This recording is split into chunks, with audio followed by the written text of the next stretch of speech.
Good morning, students. Today's our topic is nomenclature of enzyme. एंजाइमों का नामकरण.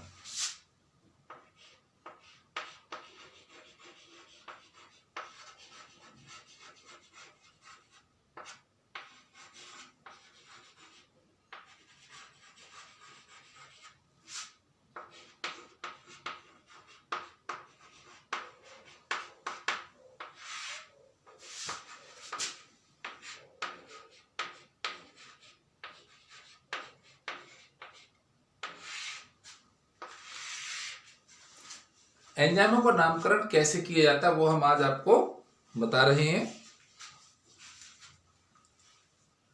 The nomenclature of various restriction endonuclease enzyme. The nomenclature of various restriction endonuclease enzyme is named is italic language, italic alphabets. एंजाइमों का नामकरण करने के लिए हम इटालियन भाषा का उपयोग करते हैं. विभिन्न प्रकार के रेस्ट्रिक्शन एंडोन्यूक्लिएज एंजाइमों का नामकरण इटालियन अल्फाबेट जो वहां के होते हैं वर्णाक्षर उनके आधार पर किया जाता है. इसमें जो पहला नाम होता है एंजाइमों का, जो पहला नाम होता है वो पहला नाम होता है, जो पहला अक्षर होता है अल्फाबेट का वो होता है वंश का. The first name is of genus, right in a capital letter. The first name of enzyme represent as genus, it write in a capital letter. Enzyme का जो पहला नाम होता है वो उस के जीवाणु के वंश का प्रतिनिधित्व करता है और उसको कैपिटल लेटर में लिखा जाता है. दूसरा, और इसके अकेले अक्षर में लिखा जाता है सिंगल लेटर में. उसके बाद में जो दो अक्षर होते हैं वो जाति के होते हैं. दो अक्षर किसके होते हैं? जाति के, और इन्हें हम स्मॉल लेटर में लिखते हैं. The second name of species, the second name of species, two letter in a small. तीसरा जो अक्षर होता है वो जीवाणु के प्रभेद का होता है, जीवाणु का प्रभेद बताता है जो तीसरा अक्षर होता है. The third name is in the strain of bacteria, the third name of the strain of bacteria. और जो अंतिम चौथा जो उसका जो अक्षर होता है, चौथा मतलब अंतिम जो उसका नाम होता है वो उस एंजाइम के निष्कासन के प्रयोग की संख्या पर आधारित होता है कि किस रोमन संख्या के आधार पर कौन से नंबर पर उस एंजाइम को जीवाणु से निकाला गया है. Fourth name indicates experiment number in Roman counting. If more than one restriction endonuclease enzyme, if more than one restriction endonuclease enzyme are isolate from single organism, it means single bacteria, then they are number order of their discovery, then they are numbered ordered of their discovery. अगर मान लीजिए एक ही bacteria से, एक ही जीव से एक से अधिक एंजाइमों को निकाला जाता है, रेस्ट्रिक्शन एंजाइमों को निकाला जाता है, तो फिर उसका नामकरण कैसे करेंगे? तो फिर उनके निष्कासन के आधार पर नंबर 1, नंबर 2, नंबर 3 उस आधार पर उनको एंजाइमों का नाम दिया जाता है. अभी आपको ये क्लियर हो जाएगा कि जो रेस्ट्रिक्शन एंडोन्यूक्लिएज एंजाइम हैं उनका नामकरण कैसे किया जाता है. ये तो लैंग्वेज में बता दिया, अभी बोर्ड पर आपको ये पता चल जाएगा. How will be nomenclature of any restriction endonuclease enzyme. Right? Example: eco R first, eco R second.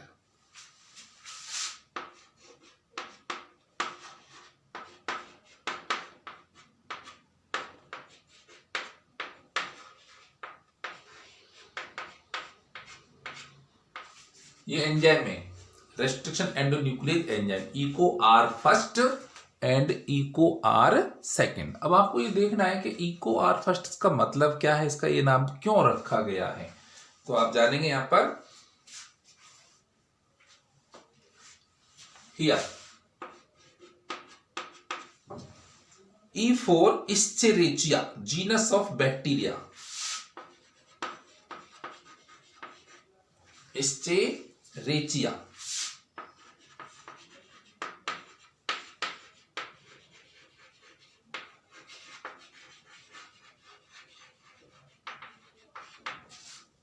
Here E indicates the genus of bacteria. First alphabet is exhibit the genus of bacteria. E4 Escherichia. Bacteria है ना, Escherichia. यहाँ जो पहला जो शब्द है, अक्षर जो है E, ये बैक्टीरिया के वंश को प्रतिनिधित्व करता है, वंश को दर्शाता है। जैसे E4 Escherichia, it is first single letter, next two letter small, co, for coli, co means coli, species of bacteria. It is the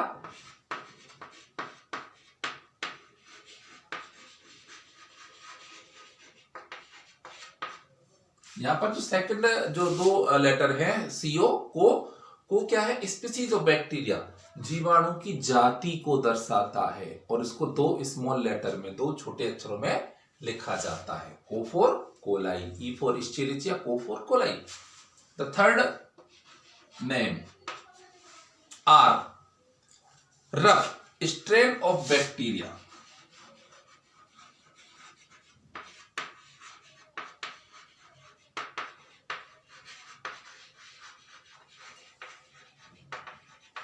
यहां जो आर क्या है, स्ट्रेन है, देखा, स्ट्रेन ऑफ बैक्टीरिया, रफ, कैसा ही रफ सरफेस वाला। Are क्या है, बैक्टीरिया के जीवाणु के प्रभेद को दर्शाता है। और लास्ट में बच रहा है फर्स्ट या सेकंड या थर्ड, जो भी है first.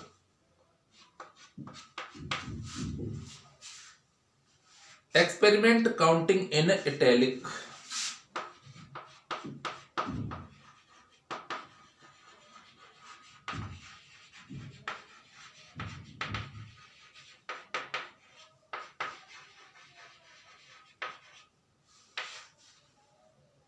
Experiment counting in Roman, Roman भाषा में ये प्रयोग की संख्या को दर्शाता है। अब बैक्टीरिया Escherichia में से हमने एक रेस्ट्रिक्शन एंडोन्यूक्लियस एंजाइम निकाला। किसमें निकाला, बैक्टीरिया Escherichia कोलाई में से। तो E4 Escherichia genus, O4 coli species, R4 rough strain, and fourth name is the experiment number by which restriction endonuclease enzyme is extracted। ठीक है ना, तो ये हम अच्छी तरह इसका नामकरण कर सकते हैं। एक और एग्जांपल मैं आपको पेश कर देता हूं।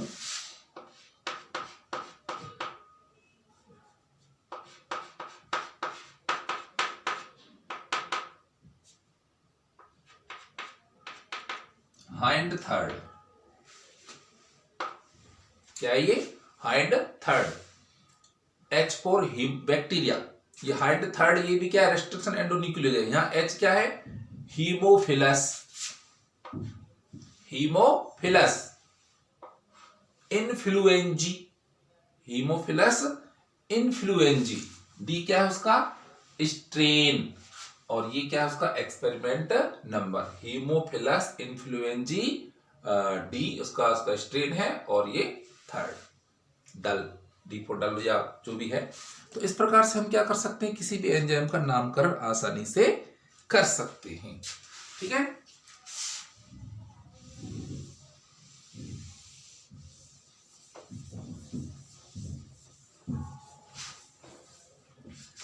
अब इसमें आगे बता दूं, eco R first enzyme recognized particular sequence of DNA. Restriction endonuclease enzyme recognize the particular sequence of DNA and cut between the nucleotide base. Cut the nucleotide base between guanine and adenine. प्रतिबंधन जो एंडोन्यूक्लियर enzyme है, सबसे पहले तो DNA के जो nucleotide हैं उनके अनुक्रमों की पहचान करता है और अनुक्रमों की पहचान करने के पश्चात न्यूक्लियोटाइड को एडेनिन और गुआनिन के बीच में से कट लगाता है। तो इसको मैं आपको बता दूं यहां पर,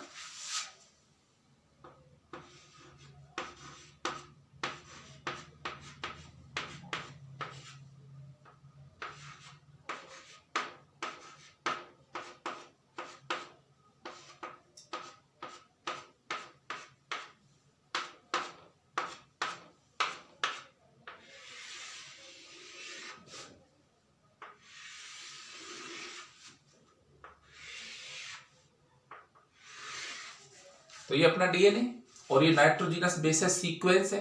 तो यहां पर अपन क्या लेकर के आ रहे हैं, इको आर फर्स्ट। अब ये एंजाइम इसको कट करेगा, तो ये कट पता कहां से करेगा आपको,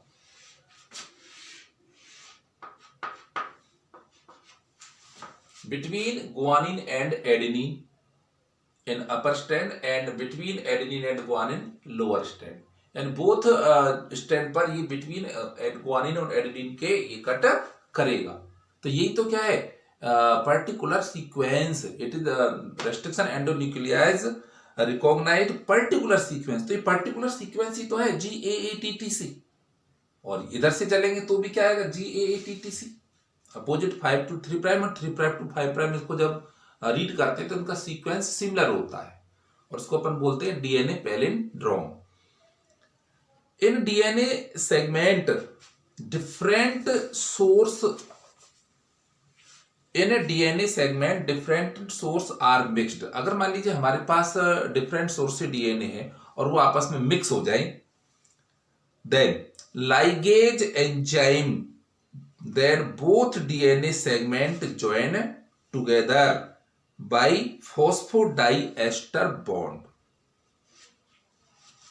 to form double stranded DNA, और वो फिर मिलकर के डबल स्ट्रैंडेड डीएनए बना देता है। तो वाहक और वांछित डीएनए के कटे और चिपचिपे सिरे फिर दोनों एक दूसरे के साथ प्राप्त हो जाते हैं। अभी मैं आपको ये लास्ट टॉपिक और समझा दूं।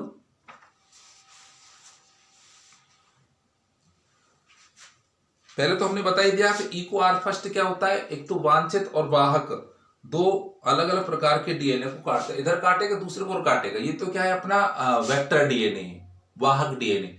इसी प्रकार से वांछित यानी विदेशी डीएनए उसको भी ये कट करेगा, ये दोनों साइडों में ये कट करेगा, ठीक है कि नहीं।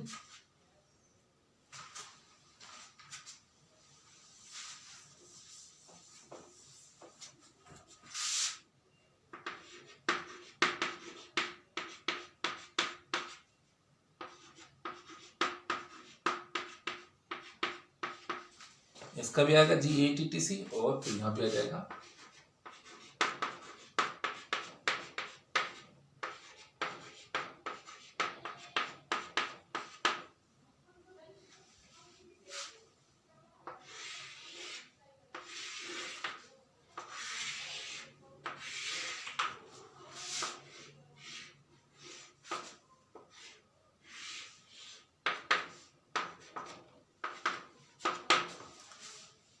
Vector DNA, foreign DNA.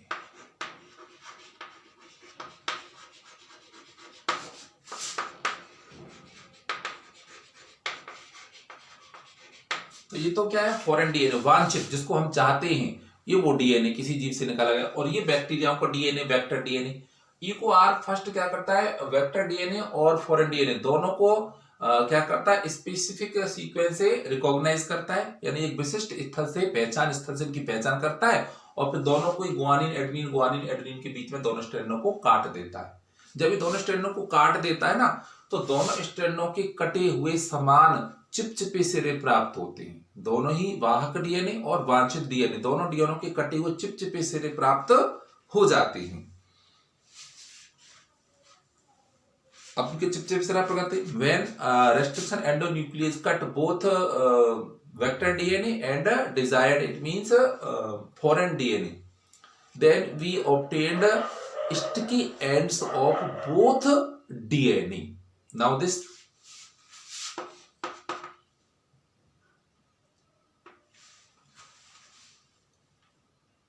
GAATTC और GAATTC, तो देखो यहां तो अपने पास बचा ओनली G, और नीचे क्या बचेगा, यहां बचेगा CTTA,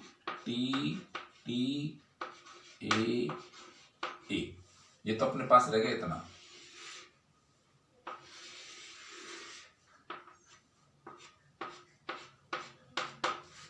और इधर हमारे पास क्या रह गया, ओनली जी तो कट गया AATTC,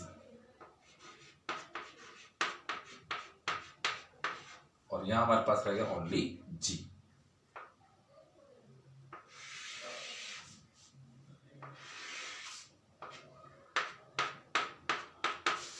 तो देख रहे हैं ना, ये ऐसे कट जाएगा ना AATTC, G और A के बीच में ये कट लग गया, तो अपने पास G रह गया और नीचे क्या है, ये हिस्सा इधर रह गया। अब क्या है इसका, तो ये हिस्सा और इसका ये वाला हिस्सा, दोनों क्या है, कटी हुई चिपचिप से स्टिकी एंड्स हैं। अब ये आपस में कंबाइन होंगे और कंबाइन होकर के क्या बनाएंगे, ये रिकॉम्बिनेंट डीएनए ये बना लेते हैं। अब लाइगेज इन कटे चिपचिपे सिरों को, लाइगेज एंजाइम क्या करता है, डीएनए के कटे हुए चिपचिपे सिरों को आपस में जोड़ देता है, और जब दो विभिन्न स्रोतों से प्राप्त डीएनए के खंड जब आपस में जुड़ेंगे तो क्या बनेगा, नया डीएनए बनेगा, संकर डीएनए बनेगा, उसको बोलेंगे अपन पुनर्योगज DNA. When the cut part of different sources DNA, vector DNA and desired DNA, then it is joined with the ligase enzyme and obtain a new DNA called recombinant DNA in which the characters of both DNA। तो अपन देखेंगे किस प्रकार से आएगा यहां पर, ये G C T T A A,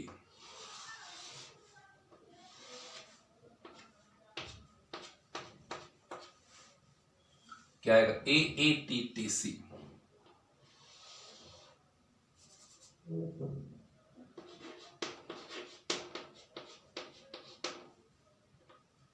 AATTC,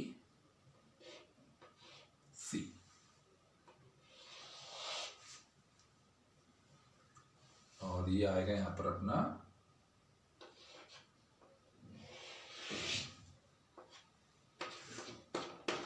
अब आप इसको देख सकते हो G और G के बाद क्या है AATTC, GAATTC, और फिर इधर क्या आएगा G और फिर इधर AATTC। तो ये क्या हो गया अपना vector DNA and foreign DNA, दोनों आपस में इस प्रकार से आकर के एक दूसरे से कनेक्ट हो जाएंगे। कैसे, मान लो जैसे मान लो अलग सोर्स है ना, तो ये आपस में आकर के बिल्कुल बराबर बन जाएंगे। ये कट, ये तो बराबर में आ गए दोनों, अब ये कट हो गई, एक छोटा एक बड़ा, और आपस में आकर के कनेक्ट हो जाएंगे। तो ये क्या हो जाएगा अपना पुनर्योगज डीएनए, यानी कि रिकॉम्बिनेंट डीएनए। तो ये आपके समझ में आ गया होगा, फिर आपको नेक्स्ट बताएंगे। तो अपने यहाँ nomenclature of restriction endonuclease enzyme and obtained recombinant DNA with the help of restriction endonuclease enzyme and ligase enzyme।